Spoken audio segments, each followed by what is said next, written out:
Добрый день, дорогие друзья! Я приветствую вас на новой лекции канала «Жизнь после жизни есть, я знаю», который посвящен доказательствам жизни после смерти и устройству потустороннего мира, куда каждый из нас попадает по завершении своего земного пути, где и воссоединяется с ранее усопшими родными и любимыми и продолжает бесконечное путешествие по нашей прекрасной и удивительной Вселенной. Дополнительную интересную и полезную информацию за пределами лекций, ответы на ваши вопросы о жизни после смерти, мини-влоги о моей жизни и даже приятное и позитивное общение в чате вы найдете в нашем телеграм-канале. Ссылка на него в описании видео и на экране. Добро пожаловать! Сегодня мы подробно разберем, наверное, самый часто задаваемый вопрос о жизни после смерти, порожденный некорректным восприятием этой самой жизни в духовной ее форме. Как мы встретим наших любимых на том свете, если они уже переродятся, перевоплотятся или реинкарнируют в других телах на Земле? Давайте же раз и навсегда развеем этот страх и познаем истину. Начнем. Многие, потерявшие своих родных и близких, осознают, наитивно или через обретение знаний, что жизнь не заканчивается со смертью биологического тела, но, следуя страхам материального мира, осложняют себе существование другими беспокойствами. Одно из таких – невесть откуда взявшаяся уверенность, что если человек на том свете не дождется и реинкарнируется или по-русски переродится в новое тело на земле, то они с ним уже никогда не встретятся. Это беспокойство становится поводом для новых печалей и усиления горя даже при открытии знаний о бессмертной природе личности человека. Меня всегда удивляло, с каким невероятным умением и усердием люди делают из найденных или полученных в дар конфеток известную коричневую субстанцию. Они все время предполагают развитие событий по негативному пути, исходят из худшего, тогда как все вокруг говорит о том, что надо поступать наоборот и всегда исходить из лучшего. Тогда оно и будет регулярно случаться. Отвечая на этот беспокоящий многих вопрос, начну с главного. Вы со своими любимыми, будь то мужья, жены, парни, девушки, матери, отцы, братья, сестры, друзья, бабушки, дедушки и так далее, уже однажды, как минимум один раз встретились. Вы это точно знаете, потому что сами являлись тому свидетелем и участником событий, оставшихся в вашей физической памяти. Ваша встреча – это точный, свершившийся факт. Вы обрели друг друга, несмотря на суровый физический мир, несмотря на расстояние, финансовые трудности, границы, стереотипы, предрассудки, разницу в возрасте и образовании, во взглядах, положениях, вкусах в музыке, кино, еде и так далее. Ваша любовь соединила вас, и ей не помешали никакие препятствия.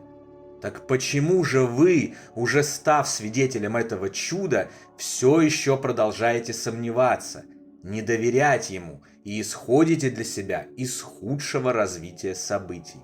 Это же нелогично.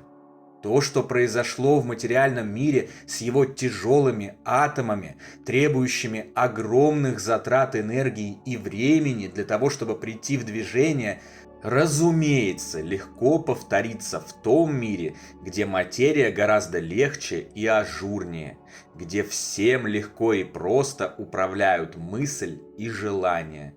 Ничто не может помешать вам встретиться снова, потому что любовь уже соединяла вас, скорее всего, даже не один раз, и это обязательно произойдет снова. Если вы будете доверять ей, если вы будете доверять Вселенной, существующей исключительно для вашего блага, и Богу-Творцу, создавшему ее таковой, то это случится еще проще и быстрее. Теперь перейдем непосредственно к теме реинкарнаций. Как я уже говорил ранее, перевоплощение – это сложный вопрос, о котором есть не так уж много подтвержденной и научно исследованной информации. В отличие от многократно доказанного факта продолжения жизни после смерти биологического тела, реинкарнация почти не исследована. Фактически, это одно сплошное белое пятно с сильно размытыми контурами. Сегодня можно с уверенностью сказать лишь о том, что какое-то количество душ определенно перевоплощается. Но вот как? Кто именно, в какие сроки, по каким правилам, по желанию или принудительно, с каким набором исходных критериев, целей и задач, все это неизвестно. И даже самые прославленные ученые, самые скрупулезные исследователи, посвятившие теме реинкарнации своей жизни целиком, вроде доктора Яна Стивенсона, так и не смогли ничего доказать, оставшись в рамках предположений. Многое из того, что сообщалось из мира духов или было исследовано здесь, на Земле, имеет большое количество противоречий и несовпадений. Лично я считаю, что перевоплощение – это вопрос изучения потустороннего мира тогда, когда мы уже будем находиться в нем. Но это не имеет ничего общего с пресловутым «никто ничего не знает о жизни после смерти, когда умрем, тогда и разберемся». Нет. Дело в том, что реинкарнация – это конечный этап большого жизненного цикла души. На текущем же этапе логично сосредоточиться на следующем чекпоинте этого цикла, который ждет нас всех. Переходе, называемом смертью, встрече с родными и любимыми, освоении, проживании и работе в загробном мире. Когда мы пытаемся разобраться в реинкарнациях, на мой взгляд, это все равно, что не изучив букваря, сразу хвататься за специальную теорию относительности Эйнштейна. Прочитать-то может и получится, а вот что-либо понять и сделать выводы определенно нет. Всему свое время. Познание должно идти от меньшего к большему, от простого к сложному, а не перескакивать от одного к другому, пропуская важные отрезки и вводя тем самым познающего в заблуждение.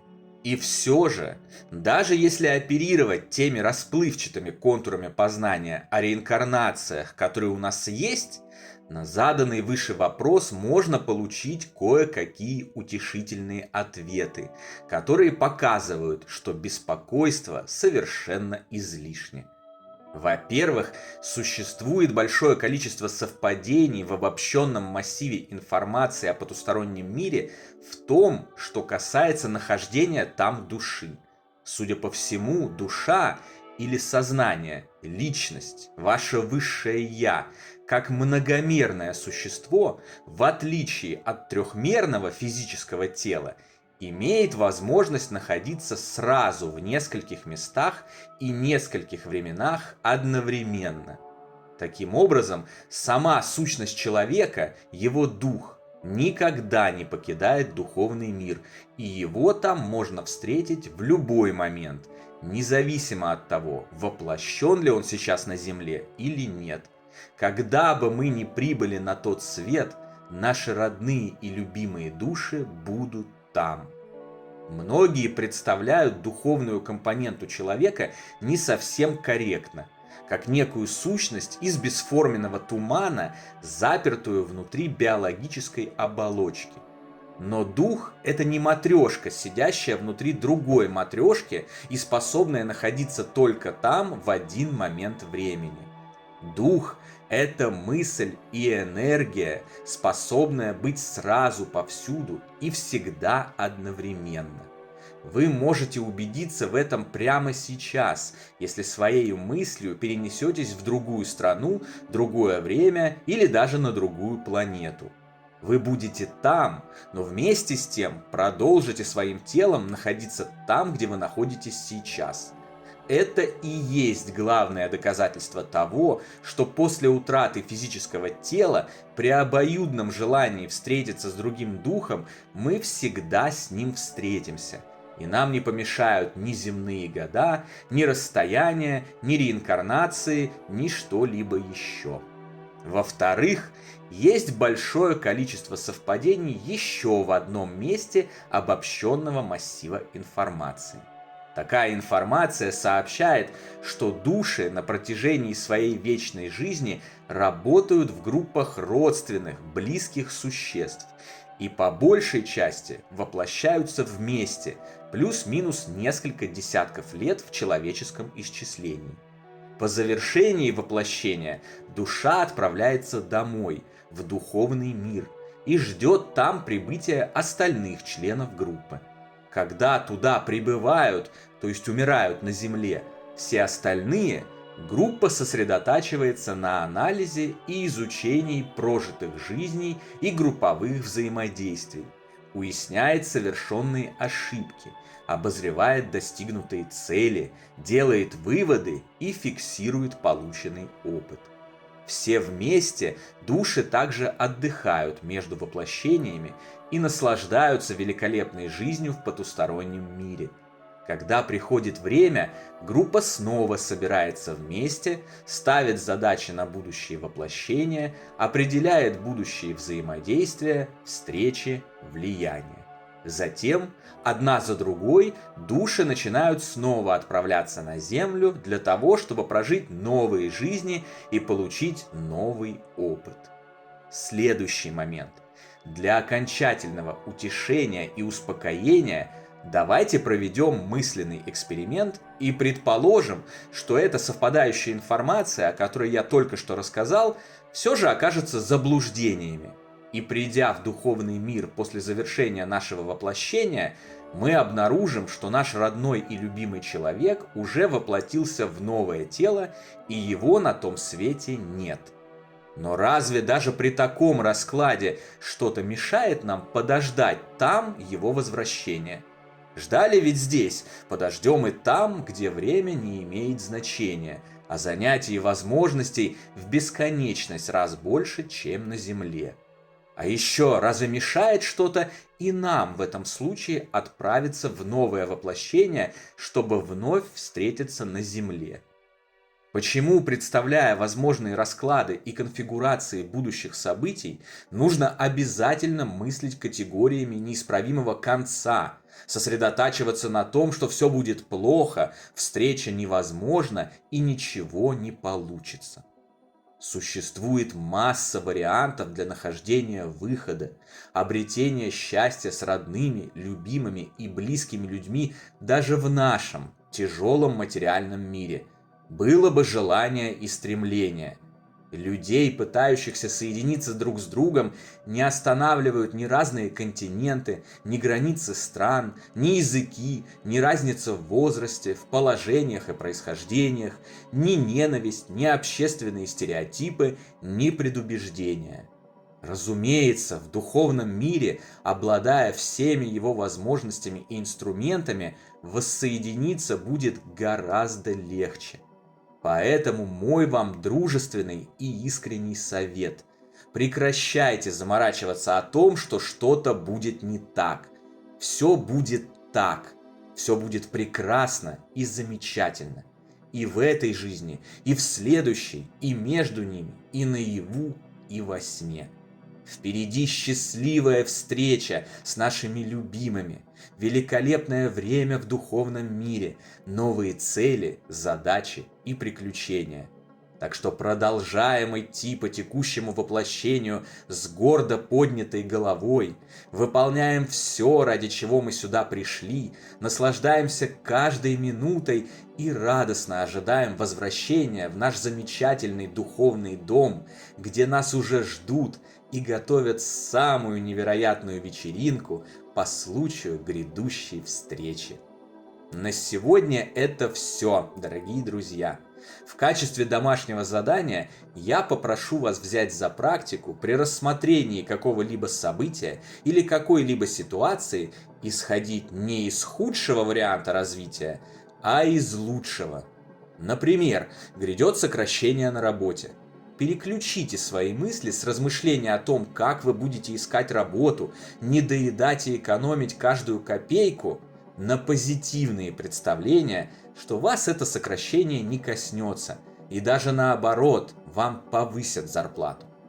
Или сокрушаясь на тему того, что вы никак не можете встретить своего человека, повсюду одни козлы, алкоголики, изменники, и ничего, кроме этого, вас в будущем не ждет, будьте уверены, что вскоре вы повстречаете идеального, самого красивого, умного, доброго, независимого и состоявшегося человека. И так далее. Доведите эту практику до автоматизма. Пусть она станет вашим кредо, и вы сами увидите, как вскоре обязательно начнутся позитивные перемены в вашей жизни, и все у вас будет складываться самым наилучшим образом. Ну и, конечно же, вместо сомнений и страхов больше никогда не увидеться, во всех мельчайших красочных подробностях представляйте ту радостную и до бесконечного счастливую встречу с вашими умершими родными и любимыми, которая произойдет в то же самое мгновение, как придет ваш час покидать земной плотный мир. Ни на секунду не сомневайтесь, что так оно и будет, и именно так оно и будет. Не забудьте про наш Телеграм. Там интересные публикации и приятное общение с единомышленниками продолжаются постоянно, круглосуточно, без обеда и выходных. Встречаемся на новой лекции здесь же, на нашем канале. А пока всего вам самого лучшего, волшебного и замечательного.